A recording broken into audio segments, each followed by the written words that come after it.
अस्सलाम वालेकुम, welcome to अदान take. दोस्तों, ये HTML वेब डेवलपमेंट का 4th ट्यूटोरियल आप देख रहे हैं। इसमें हमने पिछले वीडियो में देखा था कि HTML के basic tags, HTML tag, head tag, title tag और बॉडी टैग को कैसे यूज़ करते हैं। इस वीडियो में हम देखेंगे कि VS कोड का इमेज टूल, बॉडी टैग के अंदर हेडिंग टैग्स, पैराग्राफ टैग्स और पैराग्राफ टैग्स के अंदर फॉर्मेटिंग टैग्स को कैसे यूज़ करते हैं। तो चलिए प्रैक्टिकल करके देखते हैं। सबसे पहले यहाँ पर हम एक न्यू फाइल क्रिएट करेंगे। न्यू फाइल को आप कोई भी नाम दे सकते हो। विद HTML एक्सटेंशन सेव करना लाजमी है। तो यहाँ पर एक न्यू फाइल क्रिएट हो चुकी है। सबसे पहले हम इमेज टूल के बारे में बात करेंगे। इमेज विजुअल स्टूडियो कोड का एक पॉपुलर प्लगइन है जो कि वेब डेवलपर्स या वेब डिज़ाइनर को कोड लिखने में टेक्स्ट सजेस्ट करता है। ये आपको HTML, CSS और दूसरे कोड को तेज़ी से और ज़्यादा एफिशिएंट तरीके से लिखने में मदद देता है।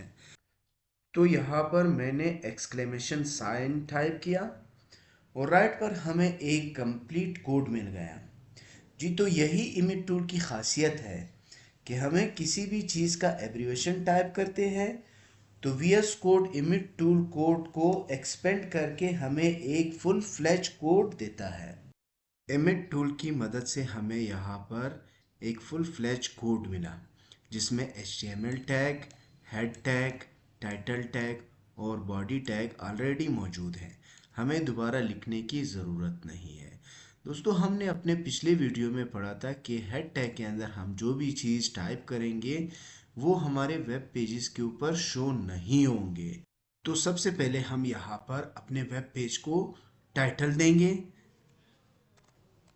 हेडिंग्स एंड पैराग्राफ के नाम से। Ctrl+S कर दिया। सेव करने के बाद यहाँ पर हम अपने वेब पेज को रिफ़्रेश करेंगे।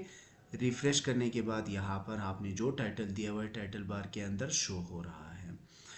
हेड टैग के बाद जो हमारा सबसे मोस्ट इम्पोर्टेंट टैग है वो बॉडी टैग है। जो भी टैग हम बॉडी टैग के अंदर लिखेंगे वो हमारा वेब पेज के ऊपर डिस्प्ले होगा।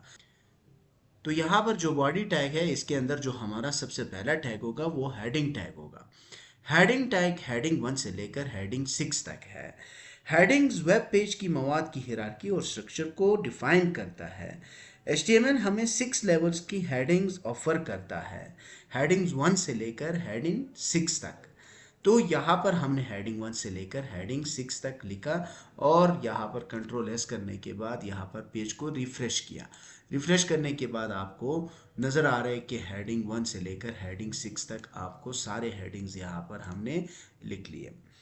हेडिंग्स का नंबर जितना कम होगा इसकी अहमियत इतनी ज़्यादा होगी, इसलिए हेडिंग 1 सबसे ज़्यादा अहम है।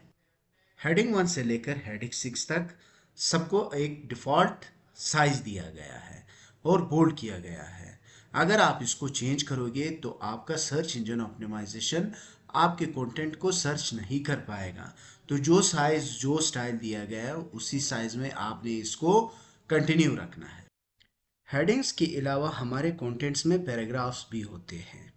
तो पैराग्राफ को लिखने के लिए हमारे पास जो टैग है वो P टैग है। P लिखने के बाद यहाँ पर हम एंटर करते हैं तो इमेज टूल ओपनिंग और क्लोजिंग टैग्स को ऑटोमेटिक कंप्लीट कर रहा है। इन दो टैग्स के दरमियान में हम यहाँ पर अपना पहला पैराग्राफ लिखेंगे। This is my first paragraph.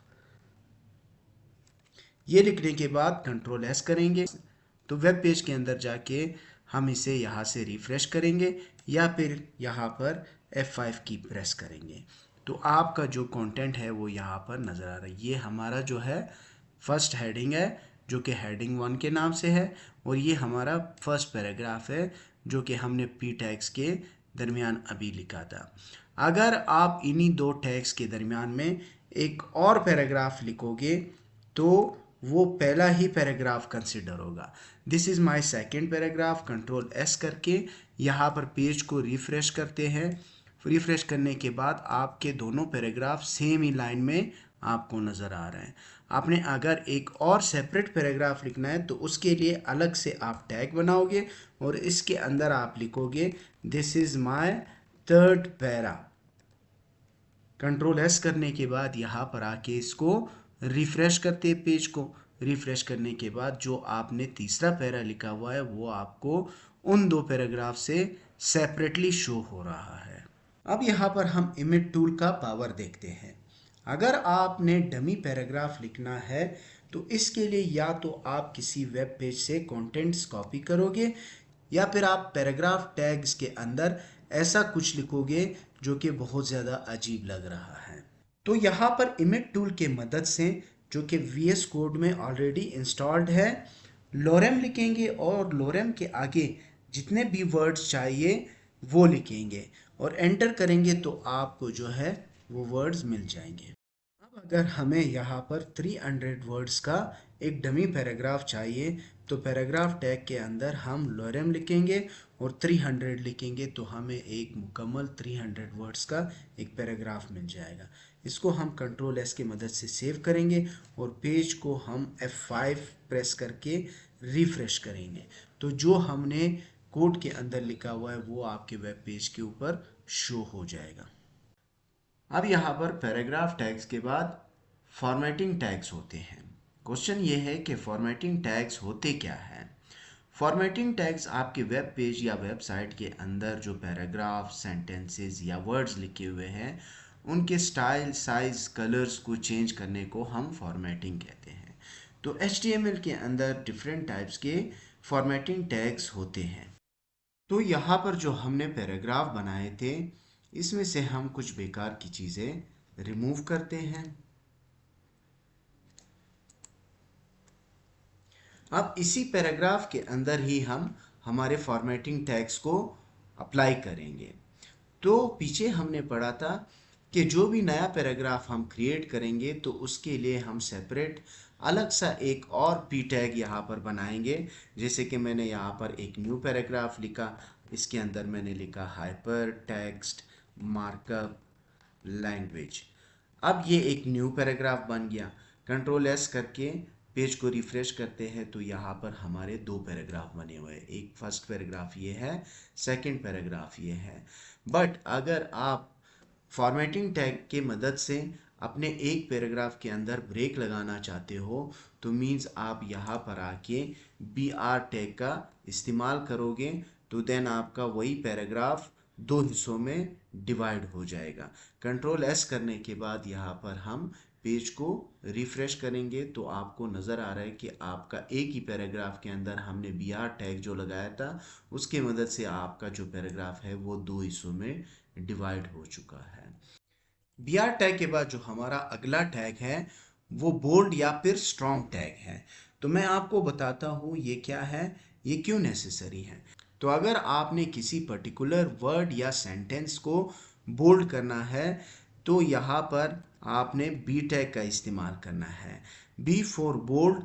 इन दो टैग्स के दरमियान में आप जो भी चीज़ लिखोगे वो आपके वेब पेजेस के अंदर बोल्ड हो जाएगा। कंट्रोल एस करके पेज को रिफ्रेश करते हैं तो जो आपने B टैग के दरमियान में लिखा हुआ है वो बोल्ड नज़र आ रहा है। इसी तरह से B टैग की तरह हमारा एक और टैग है जिसे हम स्ट्रॉन्ग टैग कहते हैं। तो बोल्ड टैग और स्ट्रॉन्ग टैग दोनों का काम सेम है। यहाँ पर मैंने स्ट्रॉन्ग टैग को क्लोज कर दिया और पेज को रिफ्रेश कर दिया। रिफ्रेश करने के बाद दोनों आपको सेम नज़र आ रहे हैं बट दोनों के पर्पसेस अलग है। अगर आपने जस्ट एक डिज़ाइन देना है, स्टाइल देना है तो फिर आप B टैग का इस्तेमाल करोगे और अगर आपने किसी वर्ड को बहुत ज़्यादा इम्पोर्टेंस देना है या एक मैसेज कन्वे करना है देखने वाले और पढ़ने वाले को तो फिर आप स्ट्रॉन्ग का इस्तेमाल करोगे। इसी तरह से नेक्स्ट हमारा जो है वो इटैलिक टैग है। इटैलिक टैग आप लोगों ने वर्ड वगैरह में पढ़ा होगा कि अगर आपने किसी टेक्स्ट को स्टाइल देना है तो वो इटैलिक से देंगे।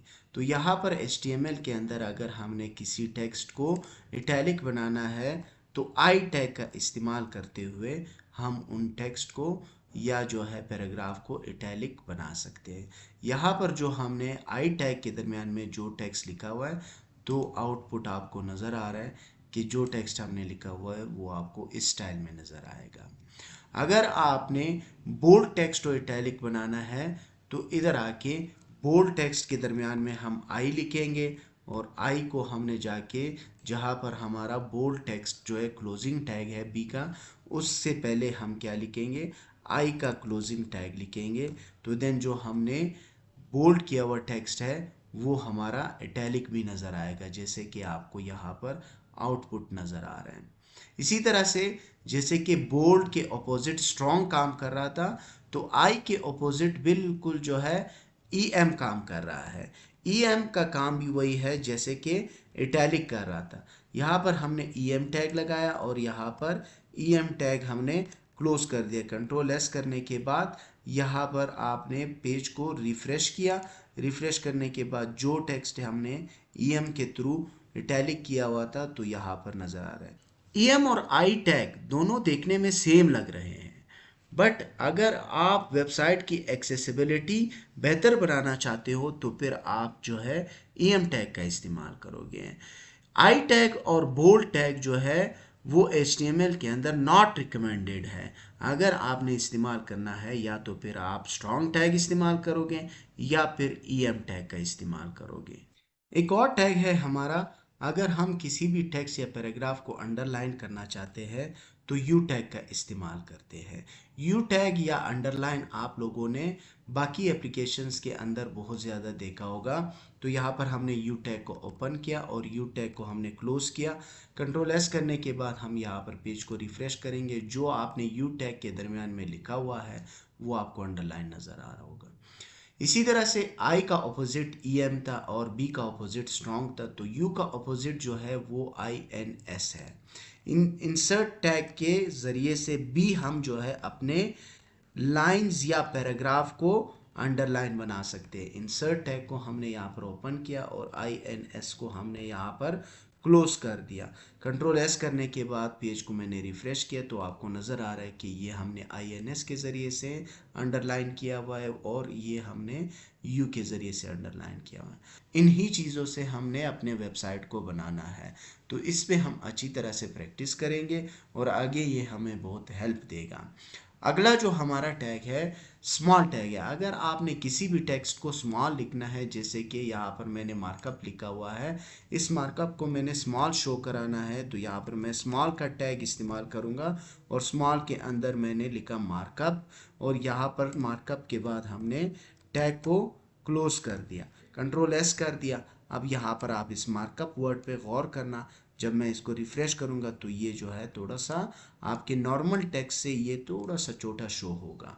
इससे अगला जो हमारा टैग है वो मार्क का टैग है। अगर आपने अपने पैराग्राफ या डॉक्यूमेंट के अंदर किसी भी चीज़ को मार्क कराना है, हाईलाइट कराना है, तो आप मार्क टैग का इस्तेमाल करोगे। कंट्रोल एस करने के बाद यहाँ पर हम आके पेज को रिफ्रेश करेंगे तो जो आपने मार्क टैग के अंदर लिखा हुआ है, दरमियान में लिखा हुआ है, वो आपको हाईलाइटेड नज़र आ रहा होगा। इसी तरह से ये चीज़ें हम सारे वर्ड में पढ़ के आ रहे हैं कि अगर आपने किसी वर्ड को हाईलाइट करना है या एम्फसाइज करना मदद, तो वो आप मार्क टैग के मदद से करोगे। अगला जो हमारा टैग है वो डिलीट टैग है। डिलीट टैग हमेशा स्ट्राइक थ्रू, मतलब आपके पैराग्राफ या वर्ड्स के दरमियान में एक लाइन स्ट्राइक थ्रू कर रहे हैं, तो ये एक स्ट्राइक थ्रू का काम भी कर रहा है जो कि हमने वर्ड के अंदर पढ़ा है। तो इसी तरह से हमने डिलीट टैग ओपन किया और डिलीट टैग को हमने क्लोज किया, पेज को रिफ्रेश किया यहाँ पर, तो ये स्ट्राइक थ्रू यहाँ पर आया। तो ये हमारा HTML के बेसिक टैग्स है, इस पे प्रैक्टिस करते रहना है, आगे ये हमें काम आएगा। तो आज के वीडियो में बस इतना ही। जाते जाते वीडियो को लाइक और चैनल को सब्सक्राइब करें। Thank you so much for watching. I will see you in the next video.